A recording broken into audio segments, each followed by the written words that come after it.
This episode is brought to you by Computer Solutions R Us. Phil and his team hooked us up with all of our computers, and you can do the same for you. Head over to Phil at Computer Solutions R Us and tell him Inside the Game sent you.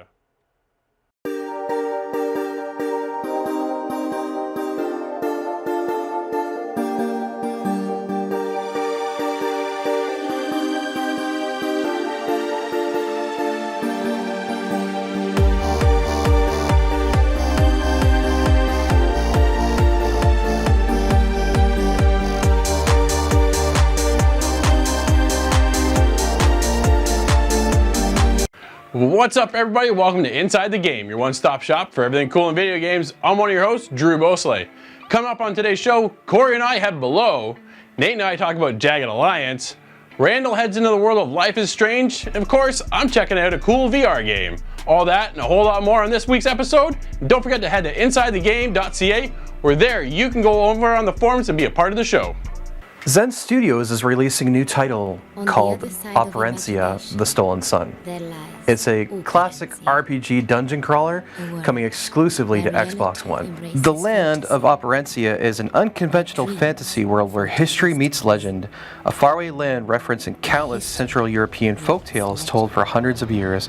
For the first time ever, these stories will occur in the context of one single universe, adding further depth. Real-life historical figures populate the game, such as more legendary versions of King Attila and his wife Reka. Locations vary from common fairy tale settings, such as castles, tomb, and forest, to fantastical versions of storied landmarks anyone can physically visit today.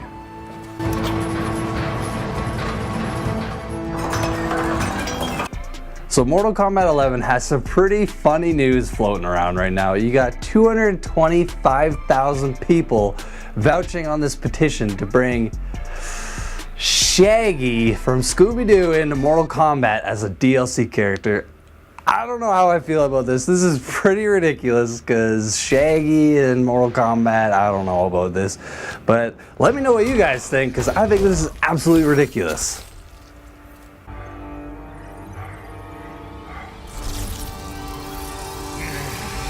Alright, Blizzard Entertainment's rolling out a new Overwatch map simply known as Paris, and right now it's on the PC test servers.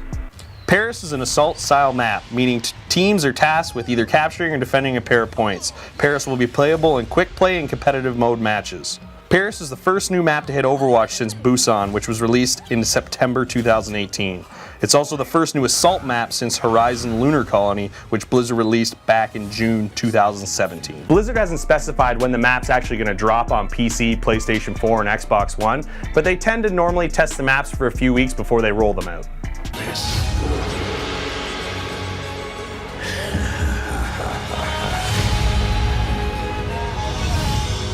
How lucky for you. Fortune favors me.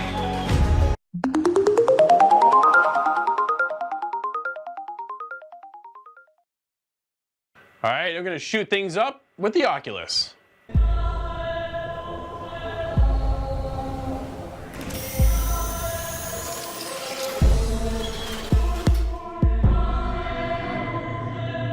Alright, so this week in the world of VR, I put on the Oculus and jumped into Singularity 5 by Monochrome.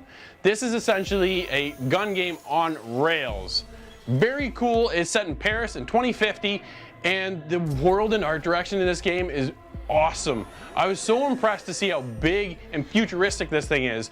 It is so cool. Everything's white walled and it's got this kind of the gold trim and base to it. It is incredible. And basically what you do is you're shooting at these robots that are taking over the area, and they just keep coming and they're non-stop. And I'm shooting things here and then I'm looking over there and I'm all over the place. Things are blowing up everywhere, and eventually you move on to the next gun, and then the next gun. There's 3 guns, there's 5 levels, and in each level you then progress to another portion of that level.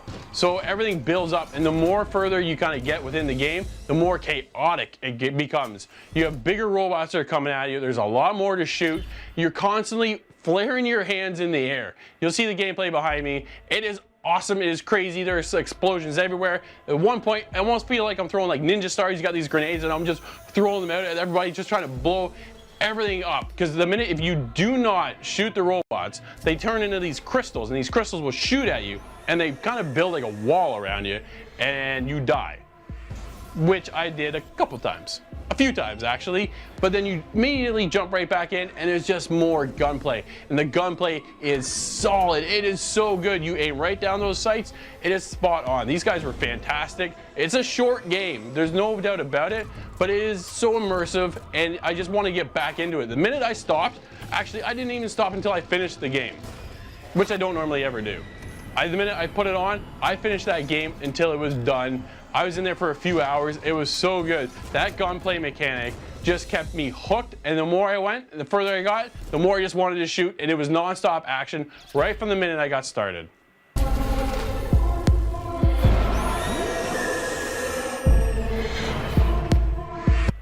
So one of the coolest aspects of this game are the robots and the things that they've created. There's robots that are up in the air, and those things are so annoying. They constantly shoot at you. They're shooting these bombs at you, and you have to explode the bombs or you'll get crystallized again. There's other robots that'll shoot a laser beam, and when that thing hits you right in the eye, that's really blinding, I gotta be honest. So you're constantly ducking and weaving to get around these things, and you're shooting. I found myself bouncing up and down constantly, trying to avoid the lasers, avoiding all the chaos that's going around. Non-stop action. I absolutely love this game.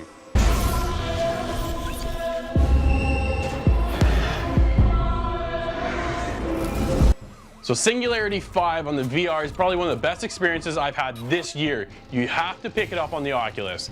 Definitely good title, 9.5 for me. Visually stunning world set in the future of robotic takeover with outstanding gunplay. Easily a must pick up for VR fans.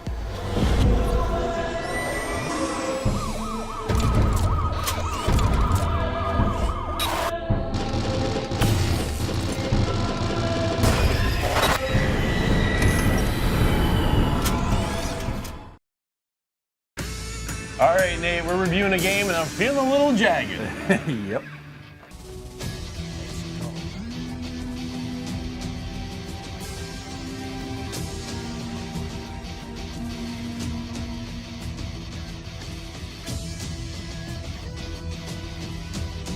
Alright Nate, we are checking out Jagged Alliance Rage.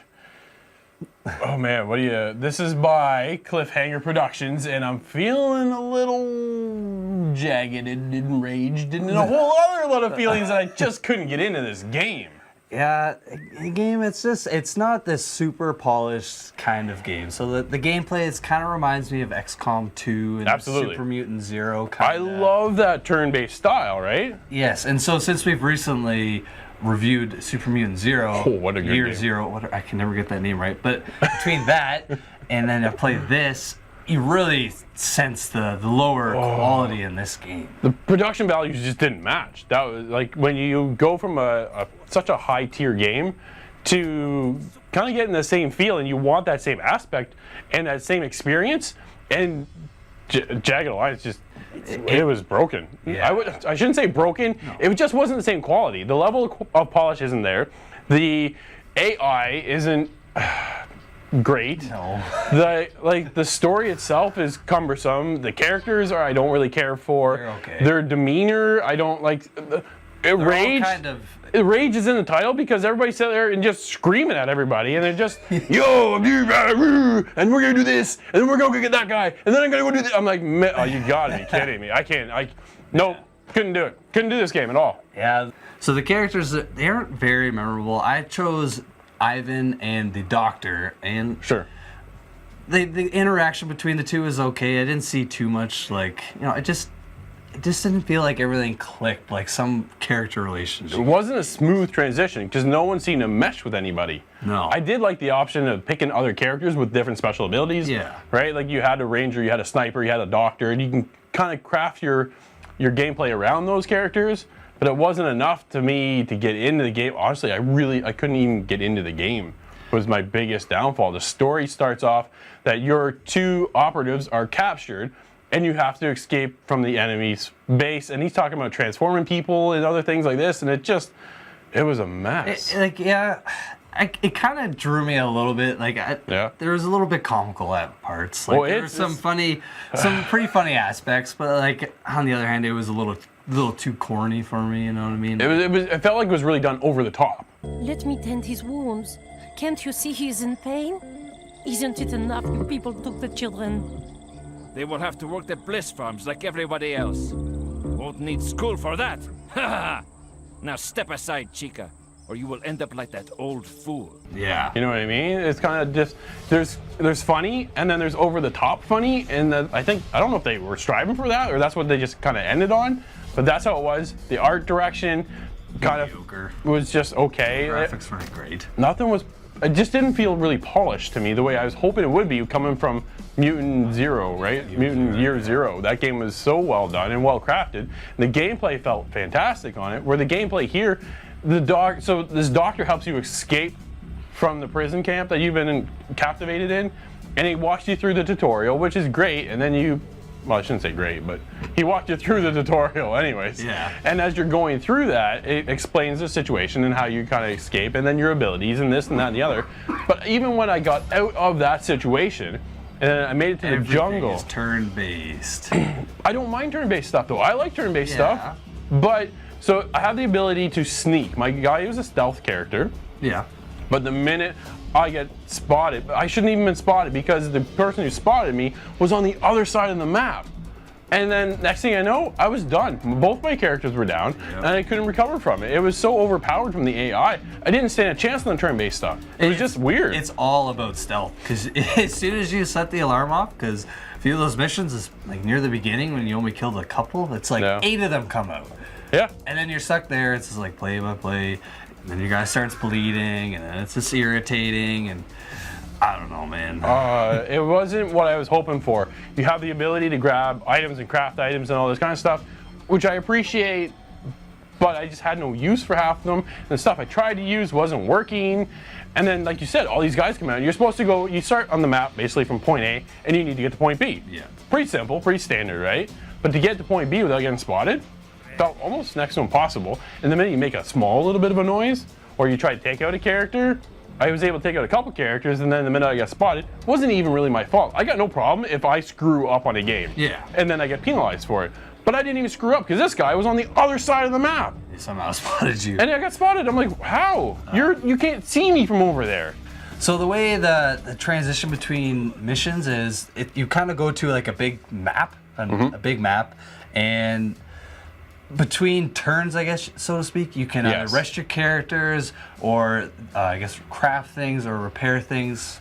There's that kind of aspect, but if you do it for too many days while you're resting, the guards or whomever are trying to track you down this whole time. It was really cool. I've never seen that in a game like this before. Because normally when you transition from one map into the next, it just goes dark, screen goes dark, and then boom, you're in the next section. Yeah. Here, you leave this certain spectrum of the level, you leave that section, you have then go out to the bigger map, and you can either, like you say, craft, heal up, because, well, your guys are wounded to start with when you leave, right? Or you can keep going. But if you keep going, now your character's exhausted, out of water, and so you need to replenish all this stuff at the same time. Kind of that little survival aspect of it, which isn't overly annoying or anything. It's just I really like that, actually. Yeah, exactly. It's nice being like, I need to sleep, I need to drink. You know, this guy's gonna die. It's a risk-reward system you're playing with. You can either take the chance of sticking around, getting that sleep you need, resting up, healing yourself, getting some water, or you venture on so that the guards aren't catching up to you. Yeah. Very cool in the game. I really did appreciate that in this game, for sure. Yeah, man, absolutely. And to kind of touch up on the price of this game, yes, $30. So Mutant Year Zero, I'm pretty sure it's a full price game. You're looking at a $100, $90 game. Yeah. Whereas this, you're looking at $33. So you know you're not getting your quality like you do from XCOM 2 and from Mutant Year Zero, but if you really like this genre, there is, like, people will like this game. It's not a terrible game or anything. There's just some things that it just falls short, right? Yeah. All right, Nate, if you're gonna wrap up this jungle, Jagged Alliance Rage, what are you giving this one? So I'm gonna give it a 6.5, man. It's gonna get that. It's falling short of that 7 where it's like that next level kind of stuff. Yeah. But for the price point and for the slight comical aspect of it and that out of the world kind of map resting and stuff, I think it deserves it. Yeah, I'm actually just a little bit below you. I'm there with the 6.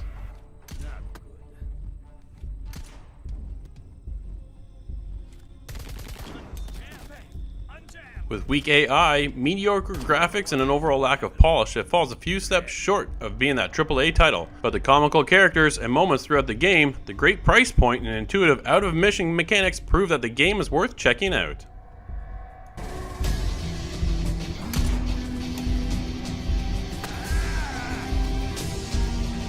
They are dead! Who's the idiot now? Alright guys, it seems to be on the rise that the Epic Store is making its way and competing its way with Steam.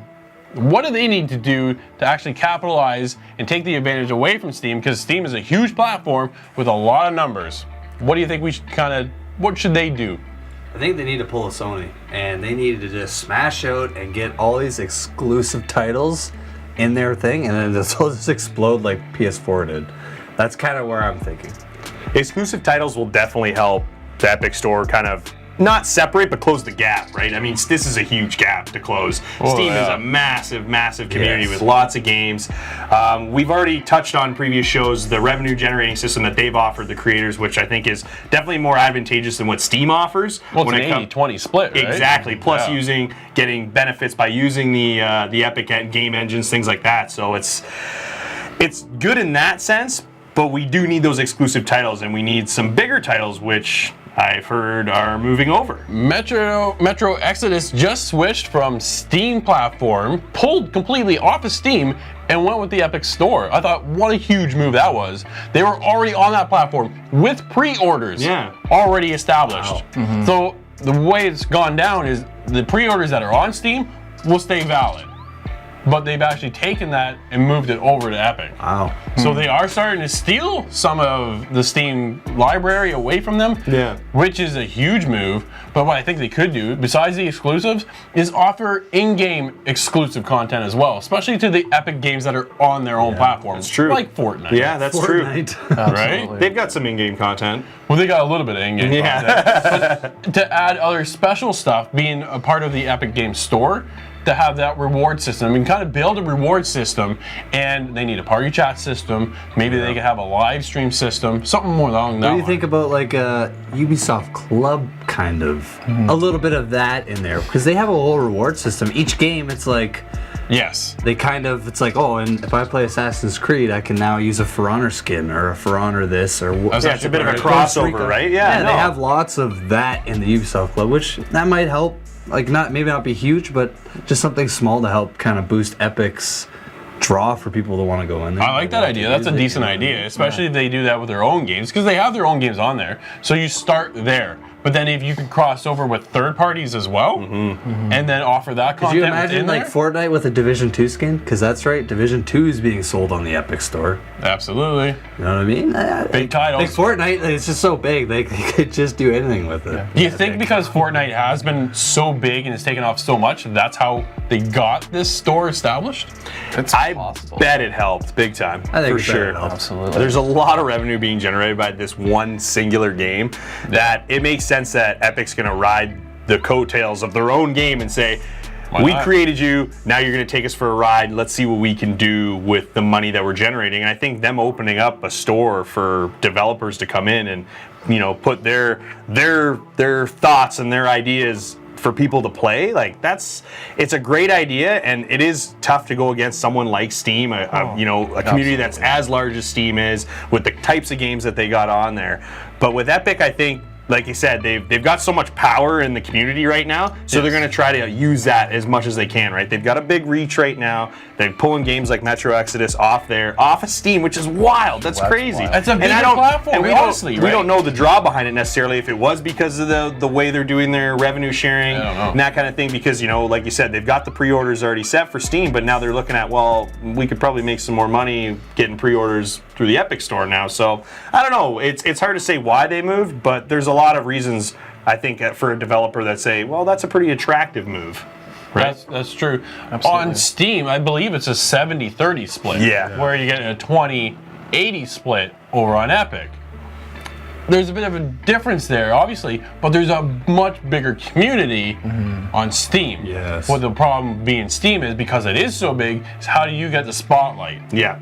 versus Epic being so small. Oh yeah, like there's not just hard. so many games on Steam. It's Yeah, absolutely. easy to get overshadowed. Oh, yeah. If I'm a subscriber, I have to say, like, one of the things that would incentivize me would be if I'm on this particular, portal, if they gave me access to exclusive content, like sort of like teasers where I could play like a certain amount of, like, even like an hour of a game that's coming out. Like, That's a good idea. Give me some sort of like reason to come over, be like, yeah, I really want to check this out. And if you're not going to give me something like that, give me something like along the lines of, I don't know, like exclusive video gameplay that I can check out that nobody else can see outside of that community. Yeah, just small things like that. Things that kind of stuff draws the community in, right? People are interested. They want to know what's new, what's coming out. And with Epic having a store now, you're going to get in on the ground floor if you're a creator or a developer, and as a subscriber to get over on there and start looking at what they have available in their library. It's all fresh and new, right? On Steam, you see the new things updating, but there's all that old stuff, and you're sifting through trying to find, certain games sometimes, and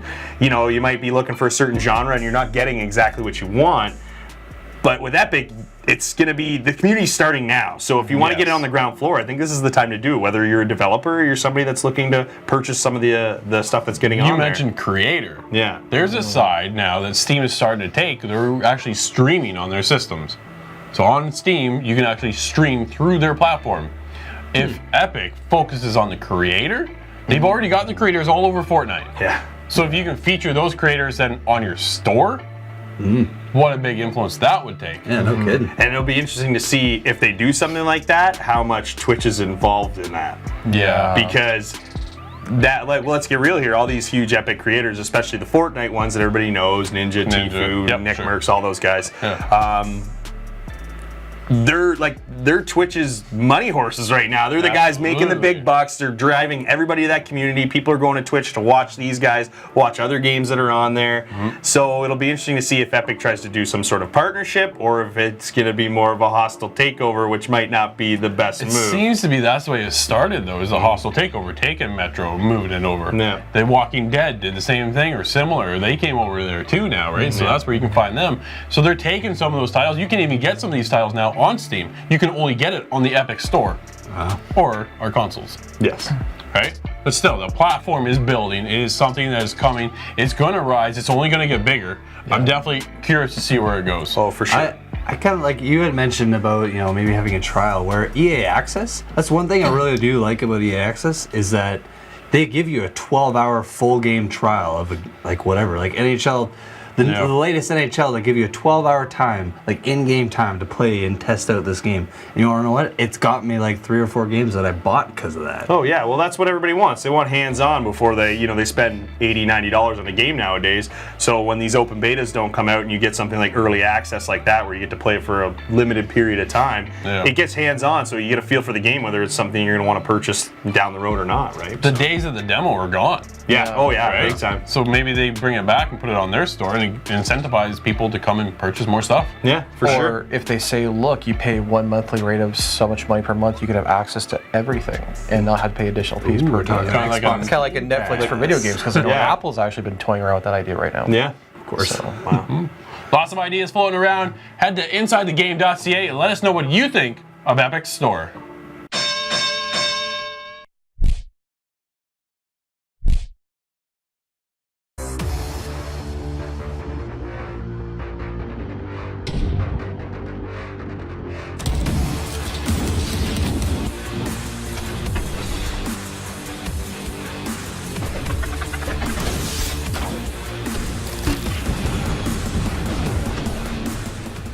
What's up, everybody? Welcome back to another Game On segment. Today, we are playing At Sundown, Shots in the Dark by Mild Beast Games. We reached out to them, told them we needed this game so bad for this Game On segment because this is shotguns playing hide and seek. Yeah. Oh, this is so cool. This is actually a lot of fun. So right now, the standings sit at me with 4, Corey with 2, Randall at 2, Nate still got 1. Yeah, just one. So he's working on coming back. So we'll see what happens here. So the idea is 4 people on screen, and the minute your character goes in the shadows, they disappear. But we're on Xbox, so we hit the A button, we can find ourselves, and we're just trying to eliminate everybody else on the screen. So let's get going into this. This is a battle. All right. This is wild, this one. So I'm red. Who's blue? I'm blue. blue, Nate's yellow, Randall is green. I'm green. All right, we're picking our characters and our weapon of choice. Everybody ready? Oh, yeah, the sniper's pretty wild, man. I don't think I'm gonna jump in with that one quite yet, but yeah. All right, ladies. I'm ready. Here we go.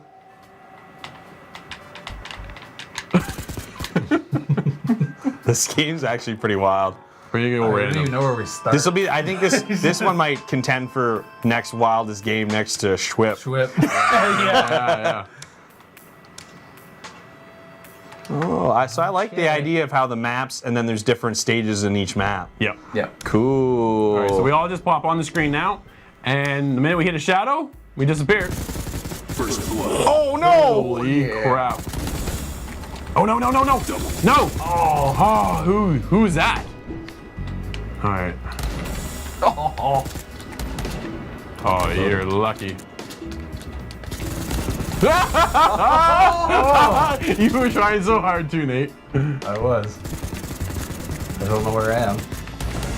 Oh, the shotgun! Double kill the shot. Oh, I see what I gotta do here.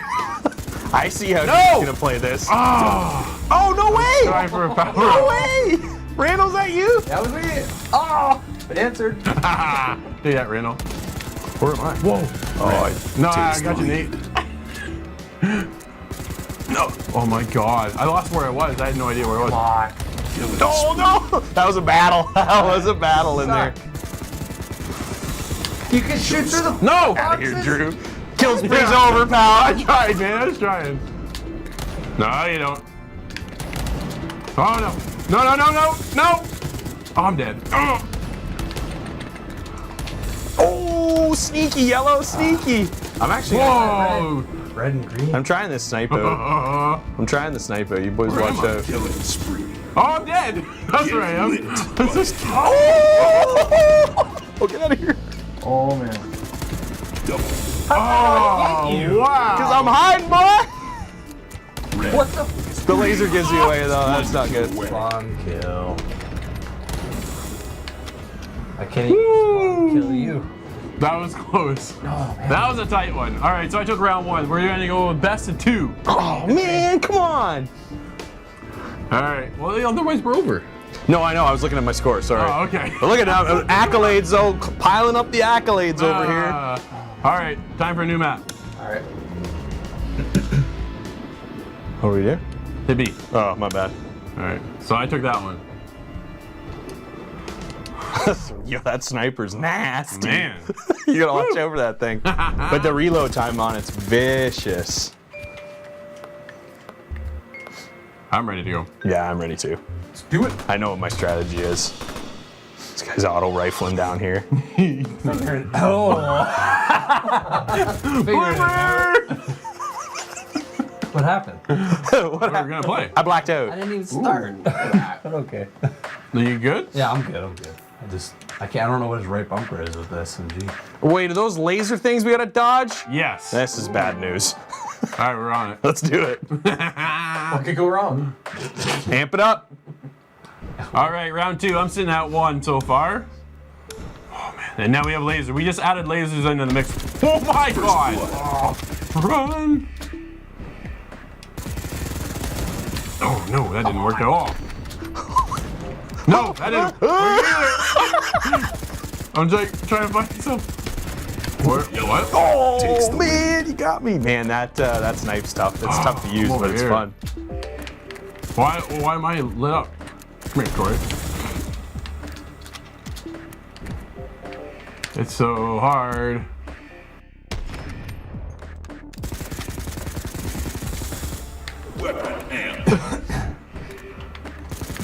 Oh no! Tried to spawn kill me. I was. No way! No way! No way! All right, things gotta change. This isn't flying for me anymore. Ah! Son of a gun. Get out of here. Oh, I ran right into Randall. Oh man, I'm playing like this is not my round, man. How are you still alive? No! Yeah! I needed that. Yeah. No! reloading. I was Randall. reloading. I'm getting I'm like, mucked where am up I? this round. These lasers. Squish. Kill each other. We went after each other there too. Yeah, Randall got me. Shield. Laser. Ooh. You and your shield. Oh! Randall, you again? Yeah. Oh, Nate. I saw you. I tried to get there. Ah, it's cornered. Oh, is there a reload button? Oh, come on! Oh man! No! Oh, I only have 2 kills. This is awful. Yellow takes the Oh, lead. come on. You gotta be kidding. I knew you were there. I knew you were there. I was trying to find you.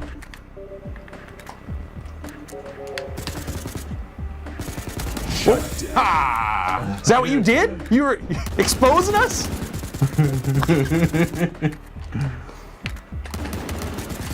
Oh no, he's coming back!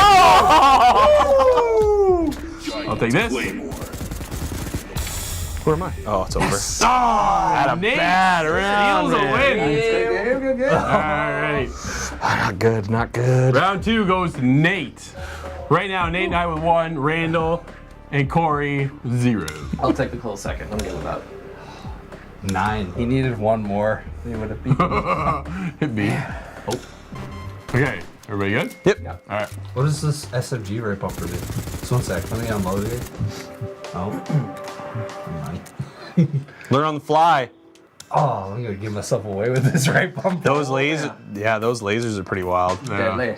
Give you away like that? Okay. Guardian. Did we do this one yet? We did a We did this one. We did. we did a version of the It's a little garden. different, This is yeah. a different layout, yeah. Okay. Let's travel to the greenhouse. All right, so right now we sit with myself at 1, Nate at 1, and the other guys are gonna play catch up here in a second. First blood. No way! Oh, no way! No yeah. way, man! I was Where'd I shooting go? you the whole time. No! Oh, this is terrible. This is the way it's going. I don't like it. I like it. Oh, come on. Oh, what happened there? Oh, man. No, I'm slow. Oh. Oh!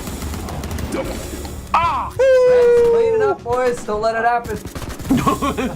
Don't get up at me, no! No, no. Oh, Yes. I can't shoot through that. I thought I could shoot Ricochet, past that. boys. No! Randall. Oh, the ricochet missed you everywhere. Oh. Oh, I was trying to load up. I shouldn't have done that. Claymore. Oh. What was that? I don't know where I am. Oh, you sneaky son of a gun. Hiding in the shadows. No! Oh, Randall again, eh? Whoa, there's a battle in the bottom. Oh, you get me too? Oh, you did. Killing spree. So, oh, Drew, giving yourself away, eh? I was trying to. Oh, no, no, no, no, no! Oh! Wait. Someone third-partied us. Yeah. Oh, I wasn't paying attention. I didn't realize that's where I How did spawned. that happen? Unstoppable. No, no, no, no! Ugh. Get lit. Oh, you kidding me? No! Yellow. No way! Is one kill Nate. away. Yellow's one Nate's kill one away. away! Get Nate! Get Nate! No! There it is! Yes! Man, I got Nate second gets the place win. that time too. Yes, I'm tied. He's there. Oh man, me and you got rivals, me and you. We're going back and forth. All right. Man, this game's awesome. Really cool. Yeah, this is at sundown. Shots in the dark. This game is fantastic. It's a lot of fun. Take a look for these guys. Look for more Game On segments. So right now, standing sit, I'm at 4. Everybody else is at 2. Nate, catch it up. We'll see if we can keep him back. Yeah. That's it for this week. Not yet. Back to the show. All right, so this week I'm exploring A Strange New World in Life is Strange 2, Episode 1. Alarm on that code red near Magnolia. All right, guys, so this week I had the chance to review Life is Strange 2, Episode 1, and I have to say, honestly, I couldn't put it down. It was just incredible, from the gameplay to the art direction to the soundtrack. I'm a big adventure game hound, so this naturally appealed to me because you're playing two characters. I won't give away too much because, well, we don't want to have any spoilers. To stay the night. It's creepy. There's nobody out here. We didn't even see any cars. We're gonna camp here. I'll look out for you. In this gameplay, you have to choose different directions of what happens to characters based on your interaction with them. So you'll be playing out a scene, and it's going to prompt up and ask you, what do you want to do in the scene? And if you're a player like me who enjoys this sort of thing, it was just like, wow. The storyline in itself was just fantastic. You get so immersed into this world, between the character interactions to the plot development to the way that they develop these characters is just absolutely incredible. It took me about 3.5, 4 hours to complete the first episode on this game. I would definitely highly recommend it. Like I said, the gameplay is just incredible. It's so fluid. The controls are a natural expression of your thoughts. You could tell, and it's really easy too, you could tell exactly which direction that the character and the gameplay is going to go based on what you're doing, based on the interactions or the choices that you're making. So if you get a choice, it's going to ask you, do you want to do this or this?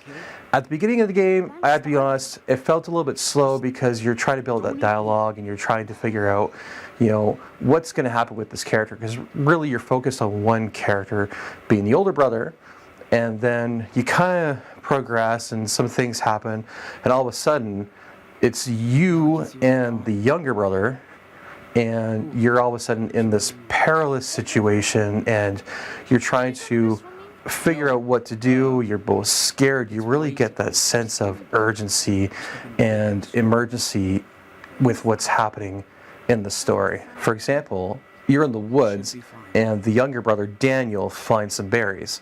He asks you, can I eat these? Because he's constantly complaining about how he's hungry, how he's starving. And you as the older brother, Sean, have to tell him yes or no. But you don't know, as a player controlling these two characters, what the outcome could be.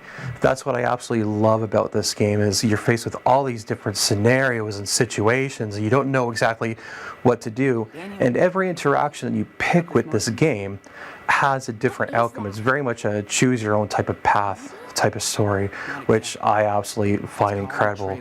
You know, this game is definitely one to pick up.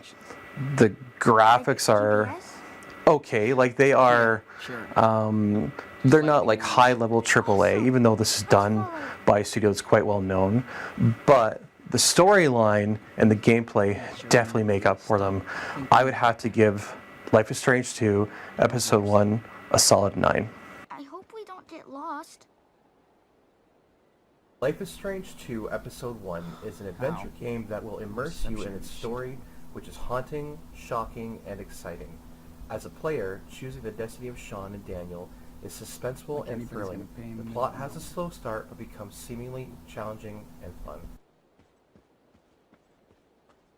Come on, Daniel. The sun is going down. So each and every week a brand new game launches, but sometimes they don't launch completely finished. Guys, some games are coming out a little empty. Yeah. So let's talk about the biggest one, Fallout 76. Yeah, that's right, the can's open. Yeah. Okay. So like that's like, this is your prime example of a game that comes out probably about 6 months before Sure. it should have. Well, again, that goes back on the developer, right? If you know your game's not finished, Why you you put it really out put it there. out. Don't put it out. But then if you look on the other side, it's all about money. Yeah. Right? So their investors need that game to be out so they can get that money back that they've invested in the game. The problem is, we suffer as gamers that don't have a finished game. The game's not polished. Not every game is perfect. There is no game out there that is completely anymore. perfect, right? No. Not anymore. So there are errors, there are issues, there's rubber banding, the graphics are popping, the textures aren't always there when they should be. They're muddied here, they're perfect over there. There's so many things now, but the problem is games now are getting bigger and bigger. And so I feel like game companies are feeling like they can get away with more and more. because they're bigger? I guess. Or they're lazier. And it gives them the I don't excuse say that they're they lazy. can't put out I know the they're not lazy. content, No, I know. the full content at launch because they've got this vast world or this big community or something like that where, yes, you get this much of the game to start because this is what you can handle for now. Sure. We will give you more later, don't you worry. But for some people, there's certain people that play these games, they hop on and they want to finish it, they want to 100% it. So Yeah. people get into these games, jump in, start playing, and then they're capped. And when I say capped, I think of the original Division game, Division 1. Sure. When you first jumped in the game, great game, cool style. I think a lot of people got into it because of the way the game played. But the big thing with that is they capped your level at the beginning where you could only get up to a certain level, and then everybody's got the same equipment, the same stuff. Everybody's got the best gun in the game at that point. Same circle in the dark zone. Exactly. Over and over. And then they finally come out with some DLC that expand on the game and everybody starts getting back into it. But they lost so many people, I think, because of the time gap between when everybody maxed out to when the new DLC dropped. Yeah. That, well, you're going to lose people because now we have moved on to another game that I enjoy more than the game that tired me out. You know? Well, yeah, like look at really listen to your audience. Look at E3 when they were talking about Fallout 76 coming, and everybody was like, whoa, it's too soon. Like we could see this being, a bad release, and sure enough, what happened? Like, do the beta testing. Really follow through. Make sure that the game's not broken. If you're gonna have it, where you release a DLC, be upfront and honest. Like I personally miss the days where I buy a cartridge. I know I'm really dating myself. You put it in, and you have the whole game. Yeah, and it's done. It's complete. It's gone. Especially when it comes to Nintendo, right? When they release a game, that game is perfect from the minute you touch it to the minute you're done with that game. It is finished. There are no patches. There are nothing like that. No. Now, because of the internet and all this other stuff, we're gonna patch it, and we're gonna patch it, and we're gonna fix this, which has its benefits, though. Yeah, Right? it's a very, very pros, very cons situation, right? We're glad to have the ability to patch games to fix problems. Sure. But then, why are we dealing with games with problems? Well, that's the other issue. But the day, like Randall said, the days of consoles and cartridges, discs, of those being the full game, us playing them through, getting 100% the entire game when you pay the full price. Yep. Which is another thing that bothers me is that if you're not going to give me a full game, I don't want to pay full price. Sure. Make me pay $40 to start, and then if you're going to drop 2 or 3 DLCs afterwards in a few months, let me pay another $40, and now I've got $80 worth of a game to play. As opposed You know to what I mean? Opposed to paying $80 or $90 for a game like Fallout 76 and finding out that it's an unplayable game. Yeah, that's fair. You know what I mean? So it's obviously, like you said, it's a money-making business. That's why we pay it all up front and pay more later to play more if we want when it comes to DLCs, depending on the games and the creators or the publishers, But for me, that's what really irks me with this stuff, is that we're paying full price and we're just not getting what we're paying for. Yeah, Seasons Passes are a prime example. Where you purchase a game for $80 to $120, and then you find out later that, now you have to download a Seasons Pass and pay for that to actually continue to play it. Yeah. Oh, I saw a perfect pie chart. It was just it was a circle. It's like games 20 years ago is like your full game, and it's like games 2018 or 19, and it's like this part, this 25% is the game. And it's like DLC, and it's like that's what games are. It is the truth. They are. Like you said, there's good and bad to that, right? We've got the ability with the internet to update games, fix them as we go. Rainbow Six Siege comes to mind. That's a prime example because you wouldn't have the Siege now if you released that game when at the time and said that was it was done. That's right? fair. That's fair. So now look where they've gone. 4 years season end now. We're 4-year operations or operators, and now we have a whole new game with tons of operators that just keeps growing and it gets a bigger audience each and every day. Oh yeah. That's fair.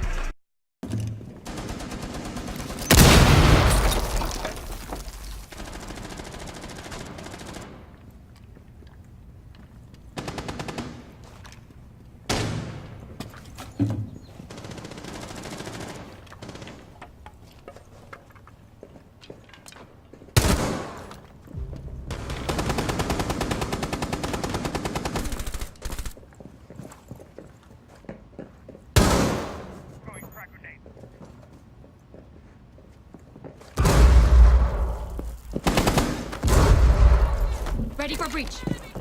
Breach.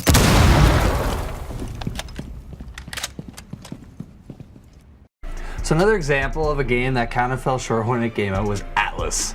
So this game, yes, the one thing that they can kind of get away with is that they are early access, right? Okay. So Well, how do you guys feel about that? That's a whole other topic, right? Because you're not spending $90 on a game now. You're Which is only spending perfect. $30. Okay, but then you know though, because it's an early access game, you know what you're getting into, right? So you go in with expectations of it's more or less a beta. So you're gonna experience problems, textures, or crashes, right? Your game's gonna crash, it's gonna bug out, you're gonna see rubber banding. Who knows what you're gonna experience?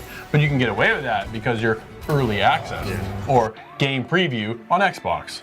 But this is what kind of irritates me with one of my favorite games, Ark, is they released DLC during their game preview stage. Yeah. That's not right. They're charging money for more content on a game that's still not even complete. That was a little. I'd love to know the details behind that. Yeah. Right? Because is that a the money logistics thing? on that, There's something kind of weird about that one for sure. Yeah. So I don't know. It's just I hope Atlas can do well because that game looks really cool and stuff. But man, what a rocky start. Yeah, absolutely. Wavy. Yeah, it's a wavy ride on that one. Yeah. A lot of games come out broken. Some of them get fixed, some of them don't. Let us know if you've had experiences over at InsideTheGame.ca. All right, Corey, things are getting dark. We're heading below.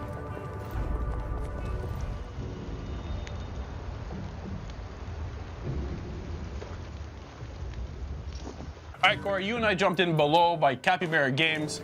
What are you thinking of Below? Interesting game, man. I knew nothing about this game before we fired it up. We got it on Xbox Game Pass right now, so it's a cool game to pick up and try, I think. Yep. So I didn't know what we were getting into. I hear you. Game starts, and I'm not gonna lie, didn't give me the best first impression because the opening cinematic was the longest zoom in I have ever witnessed. I was sitting there, I felt like I was sitting there for 10 minutes. I started mashing buttons going, am I supposed to do something? I thought the same thing. I thought I missed a prompt and I was supposed to press something. So essentially it starts and you really don't know the landscape that it's zooming in on, and there's an object in the center of the screen. You can't tell what it is. There's no way. It's so small. It was clouds though, right? Yeah, there was clouds, and then as you got closer and closer, you realized it was a ship in the water sailing. Yeah. And I'm talking when I say get close. I play on a 60-inch TV, and it was still only maybe 2 quarters stacked on top of each other big in the center of my TV. I got up and was like, "What is this?" And it zooms all the way in. You're this ship, and you land on a beach. Yep. And one guy gets off the boat. There's nobody around. It's dark. The game is so dark. They actually ask you to set your brightness at the beginning of the game, and I actually notched it one above what the default was, and I was like, okay, that's probably good, because I knew it was going to be a game with caves and things like that. Yeah. But I think I would have set it actually higher if I could have, because that game is dark. It is hard to see things in this game, and you hop off that boat as one little guy. He's this big. He's tiny. Actually, like I said, with the boat, I did the same thing. I got up and looked at the TV just to see what the character model looked like. Cool little look to it. I like the art style was really neat. It got me. Yeah, they didn't have to put a lot of detail into the character, obviously, because he's so small. But the environment was really cool. But the thing about it is, they give you nothing to go on. Okay, so you ready? Because, oh my God, I don't understand who I am, why I'm there, what I'm supposed to do. There is no direction at all. No and tutorial. that just irritates the crap out of me. I don't mind a game that tosses you in, but with a little bit of guidance so I have actually an idea of what I'm supposed to do. I'm just, go. Yeah, it was... To do what? What am I supposed to do? Find a cave. Okay, I found a cave. What did I do then? Not much, because I didn't know what else to do. There was nothing for me. It was so irritating, because what happens is you travel around this open area. You know what kind of reminded me of Shadow of the Colossus, but pulled way back. Okay. Because Shadow of the Colossus is a huge landscape that's wide open, right? But so the camera's pulled way back. You get to see this, I want to say bright, but it's not bright. This colorful, dark world. Yeah. But the score of the music was so well done. Yeah, it was really good. It set a mood. It set a mood because you play this game and you don't see a whole lot when you're traveling from area to area. No, so you really get a feeling of loneliness in this game. Yeah. And the music really sets that tone. It lets you know that you are the only one there. Until these little red dots start coming at me. Yeah, some of the enemies in the game, which I don't know if they were slugs or they were their own created kind of creature for this game. It's not something you'd see in everyday life. but you knew obviously because of the little red lights on them that they were a threat. And your character actually gets a sword. There's also a bow, which I found extremely difficult to use. The aiming system for the bow was difficult. 4 arrows gone in no time and never got them back. Yeah, and you have to craft things in this game. There's a large inventory system in this game. You pick up and collect. It's a very, you walk around, you discover things, press A on Xbox to pick things up, and you fill up an inventory, whether it be with food, crafting items. A lot of string, a lot of rope around. Yes, exactly. Yeah, the thing is because there's no direction with this game, I don't know what I'm supposed to do with any of this stuff, let alone how to combine it to make things. Oh, yeah. And so there's a time and a place for games like this, and there's people that love these styles of games. Absolutely. This is for somebody. Yes, and you know what? Not for me. It's not meant necessarily to have fun. It's survival, Yeah. and you don't realize it's about survival until you die for the first time in this game. And I was about 3 levels down, and what I mean by that is as you go through, you find the first cave, and you know you're descending down into the earth somehow, and as you... Sending below. Below. Yeah, exactly. It's true. It is true. The name is very fitting. So as you go through all these different stages or different screens, because it reminded me of like old school Zelda, where you leave the screen and now it's shifted and now you're in a new area, and there's exit points depending on where you are on this map. Yeah. Which, by the way, when you press select and it's supposed to show you some sort of map, I had no idea what to read. It looked like There was like a couple dots on a line, and I'm just supposed to follow this. And I'm like, am I the glowing dot or am I that flashing line? I'm not sure. I have no idea. That was very confusing. Again, there's no tutorial, nothing, so you don't know how any of this stuff works. It's a very discovered on your own, figure it out, don't die kind of thing. So I was 3 levels down. Yeah. And I was collecting, I killed some enemies and I was collecting a few things, and I saw this thing on the ground, so I walked over to it thinking it was something I could pick up. Boom, spike shot out of the ground, and my guy died, and I was like, oh crap, like, where do I reset? Where was the last checkpoint? Was it the last fire that I lit? And then this kind of dialogue comes up on the screen and says, meanwhile, a little while later, a new wanderer approaches. And I was like, what's this? And another boat. It's you. Beaches. And I was like, what's this? And I see the wreckage of an old boat. And I was like, that's my first boat. Yep. And I'm like, and then this guy hops off. I'm like, that's not the same guy. Nope. Where's my guy? That's your guy. So when you die in this game, you start over from the beach. So no matter how far into this game you are, dying is the one thing you have to avoid doing, and you have to stay warm. As you go deeper, you get colder. Yep. You can die from that. You gotta eat. It's a survival game. It is. And it's maddening. Like I said, when I died 3 times in this game, man. It was devastating. This game reminded me of another game, Flame in the Flood. Yes. So what did I do? I quit Below and went to play Flame in the Flood because I actually knew what I was doing. Yeah. Because there was a bit of guidance there to get me started.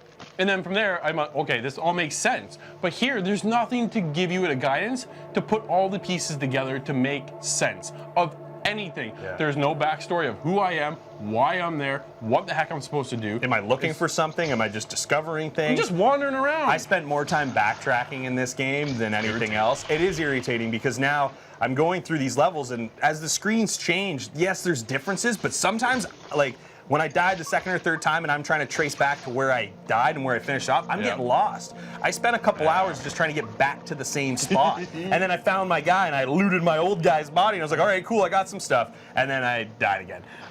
So it's, for some people, I think that's what's gonna draw them back. Is, okay, how do I do this perfectly without dying this time around? And for some people, it's gonna be like, are you kidding me? I have to do this all over again? Boom, put the controller down, uninstall the game, right? So I think we got a very 50-50 crowd here. Yes. And I'm leaning more towards your side, but there's still, I was telling the other guys, I said, when I played this and I died, I'm like, no, I gotta get back there. I gotta figure out what I'm doing wrong. I got you, right? And yeah, it did a little bit. And there's something about it, like you said, the music, the whole ambiance of the game. Like I was sitting there, I got my headset on, so you kind of get immersed in a little bit. Yep. And man, it drove me nuts though. Drove me nuts, totally nuts. And it's so dark. Yes. And that's an issue because, well, you're supposed to have this light, and so you can shine the light around, and so you can kind of see where you're going and stuff. But the game itself is so dark that I was playing in the daytime, and I couldn't even see on my TV what I was doing. Yeah, it was tough. The contrast to how dark the environment is and the light that you do have available to you to shine around the levels, it's so small. It only just basically covers your player icon on the screen, and you still have to search the entire area because most of the time when you walk into some of these new areas, it's covered in some sort of fog. So as you walk around, it clears the fog and then kind of shows the entire area for you. But again, like, yeah, there's dark corners where even the light didn't shine bright enough to get that corner bright enough. So I'm like, am I missing something down here? And again, there's just no direction. I don't know where I'm going. I'm climbing and walking and dying and doing it all over again with no end goal. This is, to me, this is one of those community games where you all meet up on the forums and go, hey, how'd you do this? Yeah. And now, okay, now I need to go do this. What are you guys doing over here? Oh, hey, you need help? This is what you're supposed to do over there. And you talk back and forth and you build a relationship with people outside within the game to kind of help understand how you work the mechanics. Progress through, Progress, craft items, put that, so your crafting items are 3 tiers together, and you kind of match them up, and then I was just kind of clicking on everything and hoping for the best. Same. I was trying to make arrows, I couldn't do it. I was trying everything, and there's, the diehards are gonna love this style of game. I think so. I haven't played too many games in this genre, but it's enough to make me be like, well, you know what, maybe I check out other games. Like I played Flood and the Flame, or Flame and the Flood. Sorry, So good. And it's a good game, and that was one of the first games in this genre that I played, and so it set a kind of a bar for me. So when we decided to take Below and do the review on it, I was like, cool idea. I like where we're going with it, but then when I realized there's no direction, or at least no direction to start, that's where it loses me a little bit. It's hard. All we needed was a good maybe 5 minutes at the beginning to get an understanding of how we're supposed to do all this stuff in the game, and then let me go. Yeah. But there was just nothing. No, it was difficult to play this game with zero direction. That's for sure. So, score in this game, Drew. I mean, I liked it. Sure. There's parts of it I didn't like. I love the music. I love the art style. Yeah. Zero direction was difficult to deal with. Like I said, I think there's going to be people that enjoy that. They like the challenge. They like to go, okay, I'm going to figure this game out. Yeah. But for me, not really my style. But I'm still going to give this game a 6.5 out of 10. I'm right there with you. The part that is so dark, I can't even see the gameplay. Yeah. My character is so small, he's hard to see. Everything is just go figure it out, which in some games it works for me, in this one it really doesn't. Not so much. The score in this music is one of the best I've heard in a long time, like this year and last year. It's absolutely incredible. 6.5 for me as well. Below's art style and soundtrack are where it really shines, but at times it can be too dark and hard to see. You're also given little direction as what your objective is.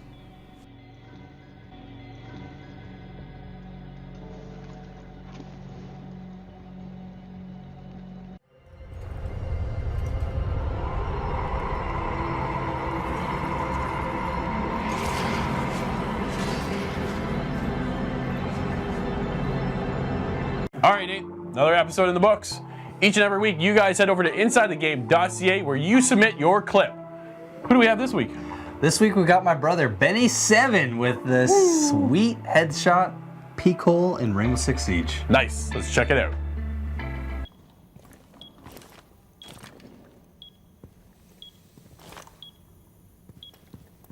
The diffuser has been secured.